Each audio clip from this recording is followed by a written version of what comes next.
சப்த ரிஷிகள்ல ஒருவரான கௌதம முனிவரோட வழியில வந்தவர் தான் கௌதமர். இவரோட மகன் சிரகாரி. கொஞ்சம் மந்த புத்தி உடையவர். எந்த ஒரு வேலையுமே நிதானமா செய்யக்கூடியவர். மனைவியோட நடத்தையின் மீது சந்தேகப்பட்டு மகனை அழைச்சி தாயோட தலைய கொண்டு வா அப்படின்னு சொன்னாரு கௌதமர். என்னதான் இருந்தாலும் பெத்த தாயை கொல்ல யாருக்காவது மனசு வருமா? குழப்பத்துல இருந்தாரு. நேரமும் போய்கிட்டே இருந்துச்சு.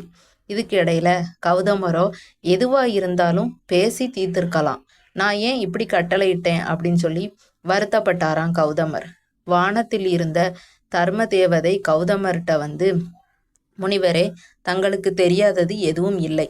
பெண்களிடம் இப்படியா நடப்பது? தாயிற்கு அடுத்தபடியாக மனைவிதான் இருக்கிறாள். என்னதான் பிரச்சனையாக இருந்தாலும் பேசி தீர்ப்பதுதானே முறை.